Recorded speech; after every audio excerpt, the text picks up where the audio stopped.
Hello everyone and welcome to today's video. Today we're talking about the 2026 North Carolina Senate race now that we officially know that former Democratic Governor Roy Cooper has officially launched his campaign. We're going to talk about this race, how things currently stand, and my own personal opinions on this race. So first things first, Roy Cooper is now officially running, and this is objectively one of the best candidates the Democrats could run in a competitive race in 2026. Roy Cooper now is the only Democrat currently in the race after the other Democratic candidate, Willie Nickel, who was also in this race, ended up withdrawing from the Democratic primary. Roy Cooper is the only Democratic candidate at this time, and it's likely going to be that Cooper will be the only Democratic candidate, as U.S. Representative Don Davis is reportedly leaning against making a Senate bid now that Cooper is in. Democrats all across the country are rallying and uniting behind Roy Cooper as the Democratic nominee in this race. Cooper already has the endorsement of former Vice President and 2024 Democratic nominee for President Kamala Harris, 4 U.S. Senators, and Kirsten Gillibrand and Chuck Schumer, and also Alex Padilla and Cory Booker as well. He has the endorsement of 2 U.S. representatives from North Carolina and Deborah Ross and Valerie Fauci, and 4 statewide officials and Rachel Hunt, the Lieutenant Governor, Jeff Jackson, the Attorney General of North Carolina, Josh Stein, the Governor of North Carolina, and also Tim Walz, the Governor of Minnesota, as well as 3 notable individuals as well, Anderson Clayton, Doug Emhoff, and Jamie Harrison. So already some very high notable endorsements, but the Democratic primary field has been cleared for Roy Cooper. And when you look at the election history of Roy Cooper, it makes a lot of sense. I did a little bit of research on Roy Cooper, as obviously you may know him from his governor's runs in North Carolina, but his service in the state actually goes back a while. His first election was back in the year 2000, where he won the Attorney General election against the Republican Dan Boyce by roughly about 5 points, 51.2 to 46.4.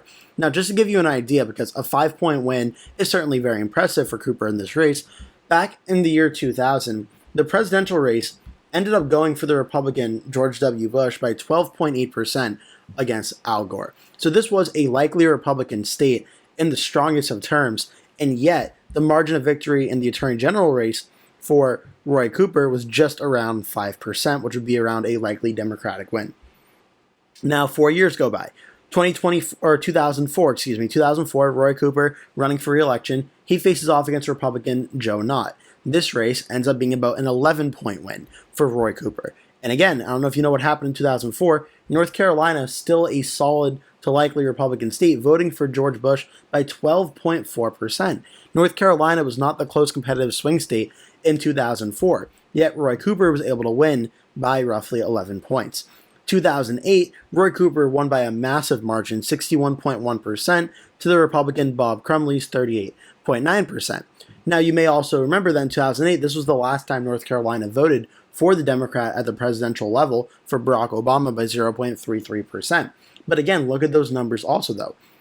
Even though Obama impressively won the state of North Carolina against John McCain by 0.33%, Roy Cooper won 61 to 38% of the vote. It was an absolute landslide in the Attorney General race for Roy Cooper. So much so that in 2012, the Republicans didn't even put up a candidate against Roy Cooper because they didn't believe they would have a chance at beating him in that election.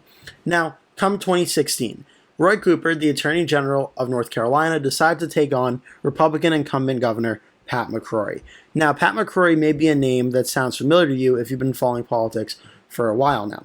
Back in 2012, Pat McCrory ran for governor against the Democratic candidate, the Democratic Governor Walter H. Dalton. And McCrory won by a likely Republican margin, winning 54.62% to Dalton's 43.23%.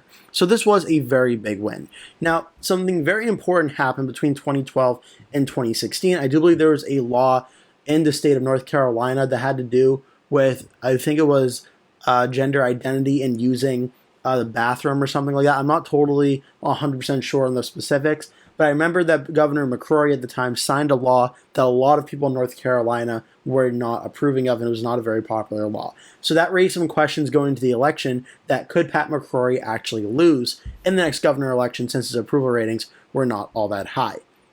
And ultimately, he did narrowly end up losing to the Democratic candidate. And the Democratic candidate was Attorney General Roy Cooper. And he didn't just lose by a blowout, though. this was a very, very close race. Roy Cooper, the Attorney General, who won in a landslide the last two elections, defeated the incumbent Republican by 0.2%, getting 49.02 to Pat McCrory's 48.8%. So this isn't like the case that every Roy Cooper election has been a landslide victory, because it hasn't. 2016 was proof of that. But it was a Republican incumbent, even with pretty decently unpopular approval ratings, in a very close race, separating of roughly about 10,000 votes. So that, at that point, was probably the toughest fight of Roy Cooper's political career. Then we go forward to 2020. Roy Cooper faces off against the Republican Dan Forest. And in this one, Cooper wins 51.5 to 47, about 4.5 point win for Cooper on that one. So it actually ended up being a little bit more competitive than the early polls, I do believe, were showing. When you look at the race, it was likely or lean Democratic in all of the prediction sites, and really did not show much of a competitive result. And you look at these polls, every single poll throughout the election, for the most part, showed Roy Cooper leading over the Republican Dan Forest, and by a decent amount. The consistent trend here of Forest getting around 42-43%, Cooper getting above 50-51%, and then it ends up being right around that margin of 51.5 to 47. Then Roy Cooper is term limited. He cannot run for re-election in 2024. As North Carolina, you cannot serve more than 2 consecutive terms as governor. Now comes 2024, where the Democrat Josh Stein wins against the Republican Mark Robinson by 14.8%. That's more to do with Mark Robinson and the scandal that he had going on with his campaign than about Josh Stein, though Josh Stein certainly was a strong Democrat candidate, albeit a little bit similar, actually, to Roy Cooper. Mark Robinson, had any other Republican been the candidate, it likely would have been a much closer race. But Roy Cooper in 2024, despite him not being on the ballot, his name actually didn't really go away, because there were rumors and reports at the time that as Kamala Harris, who filled in to replace Joe Biden as the Democratic nominee in 2024, who would her running mate be? Now, obviously, we know that she ended up choosing Tim Walz, but there were a lot of names that were in the mix to potentially be her vice president. And Roy Cooper was one of the names that was being considered. And when you look at it electorally, it makes a lot of sense. North Carolina in 2024 is one of the 7 key battleground states: Wisconsin, Michigan, Pennsylvania, North Carolina, Georgia, Arizona, and Nevada. These were the consensus states that were viewed as the most competitive going into the election.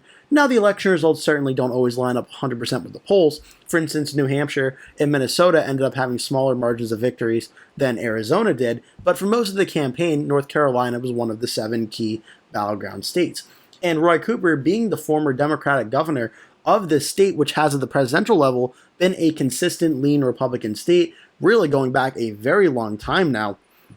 The last time it voted for the Democrats before Obama won it in 2008 was 1976 with Jimmy Carter. So in 1980, Ronald Reagan won the state by 2.1%, 84 went 24 points for Reagan, and then it was pretty much a Republican win by varying degrees all the way up until 2008 when Obama won it by 0.3.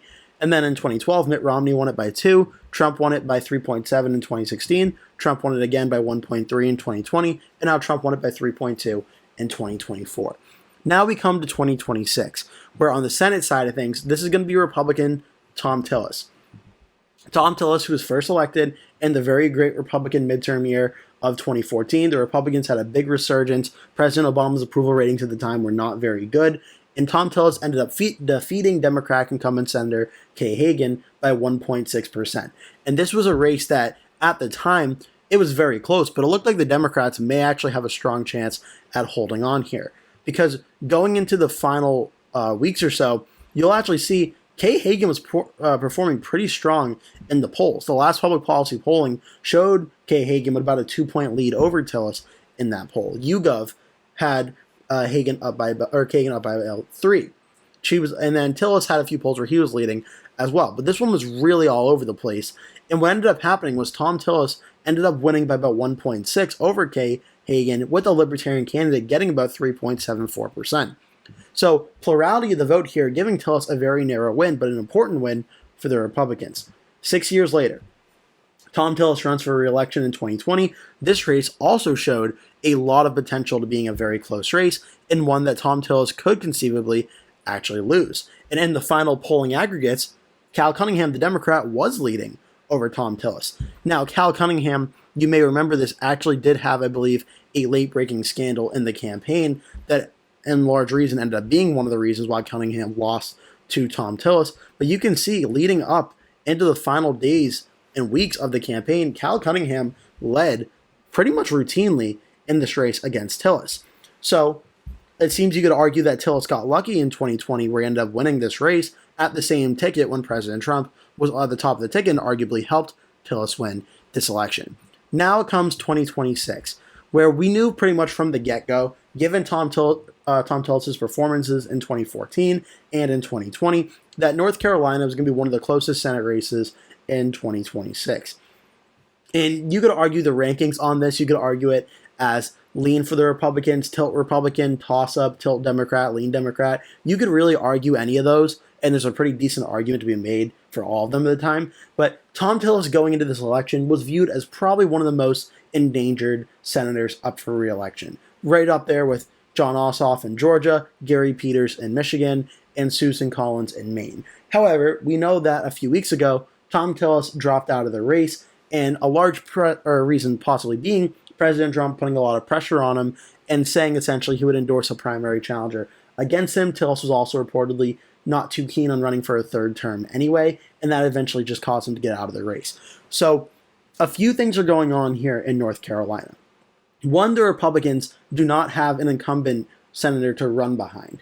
Two, the Democrats have their best candidate in North Carolina that they are running behind. And three, and this is a very important one here, what's the election environment going to look like in 2026? Because again, like I mentioned, Thom Tillis won in 2014. It seemed in large part, a large reason being how the Republicans did in 2014. Republicans were winning in Colorado. Republicans almost won in New Hampshire. Republicans were winning big in Iowa, which at the time wasn't as red as it is now. You could argue in an election environment more like maybe 2018, where the Democrats had a very strong night, North Carolina could probably go blue in that race. 2026 is most likely going to be in a midterm election more like 2018 than like 2014 or even possibly like 2020. So it's going to be a very interesting election to watch for. Sorry, I was on 2028 here. It's going to be a very interesting election to watch for in North Carolina and what the national environment ends up being. Because the national environment overall may be a big indicator of why certain races go certain ways. But Tillis versus Cooper was going to be a very tough fight that Roy Cooper actually started out as the favorite in. There hasn't been many polls done so far. There was 3 polls though, and 2 of them from Democratic pollsters, including Public Policy Polling, but they all showed Roy Cooper starting out with a lead over Thom Tillis. Now, lots of undecided vote, 10%, in one part of the Change Research poll, about 9% in Public Policy Polling, but it did show Roy Cooper starting out with a lead in the polls. And Roy Cooper's approval rating starting out higher over Thom Tillis as well. With Tillis not running, and essentially the Republican nominee likely going to be Michael Whatley, who is the chair of the Republican National Committee. He'll have the endorsement of President Trump. The Republicans have a strong, formidable candidate. Michael Whatley does not have an election history of running for office, though, but he has chaired the Republican Party in North Carolina since about 2020. So he has that going for him, even though he does not have any proven election history. So what you're looking at now for this Senate race is a former governor and attorney general of the state of North Carolina who has arguably been battle-tested multiple times now from the year 2000 to 2026, taking on the Republican National Committee chairman who is going to have large amounts of money and enthusiasm and volunteers and support behind him from the National Party and from the President of the United States, but he does not have any proven election history.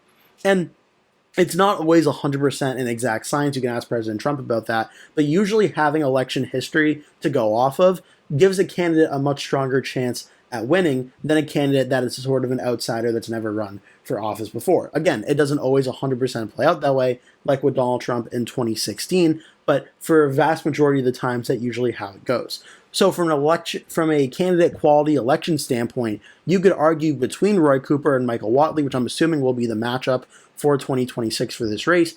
You would have to give the edge actually to Roy Cooper in that scenario. However, what's interesting is North Carolina overall, you would have to give the Republicans Michael Whatley the advantage based on how it's voted at the presidential and Senate level over the last 20, 30 years or so. North Carolina should be a lean Republican state in this election. But Roy Cooper being a very uniquely talented and popular Democratic candidate, would arguably give the Democrats the edge in this Senate race.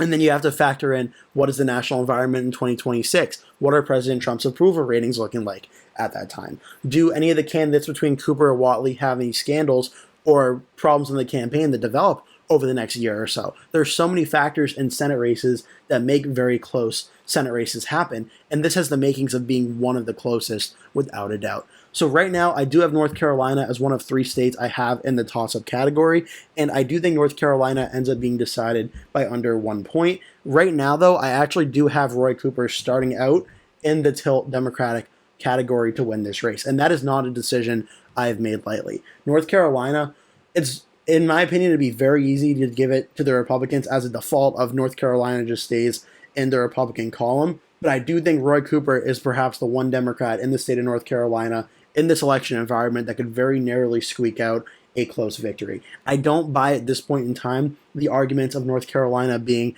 a 4 or 5 point Democratic victory. I honestly think that's absurd, but I do think Roy Cooper being able to eke out about a 1 point victory, maybe a little bit less than that, is certainly very possible. And a large reason being, given how strong of a candidate he's been over his 20-year history in the state of North Carolina and his election performances, gives him a strong enough chance to run in a state like North Carolina, which is more of a lean Republican state than a Democratic state at the federal level. It gives him a strong enough chance to maybe be able to flip a very narrow state. And the fact that Michael Whatley, I think, gives the Republicans a better chance than Thom Tillis, but not being the incumbent, also is going to hurt the Republicans' chances a little bit, as incumbents have usually a much easier time at winning, and given they have stronger assets to fundraising and such, Whatley may not have that problem that a non-incumbent would have on the fundraising side of things, but I do think Roy Cooper does have the advantage right now in North Carolina, albeit very narrowly. So it's a very interesting conversation in North Carolina with Roy Cooper, and Democrats rightfully are feeling ecstatic of how things are going right now. But the Republicans also should recognize this is going to be probably the toughest race in North Carolina, really since Pat McCrory back in 2016. It's going to be very interesting to see how this all plays out, because this Senate race is very important for which party will hold a majority both in 2026 and going into the 2028 Senate elections as well. I hope you enjoyed this video. Make sure to hit like and subscribe if you did. Leave a comment below telling me your thoughts on this video and on this Roy Cooper news. Again, thank you so much for watching. Please remember to hit like and subscribe, and I hope to see you in a future video.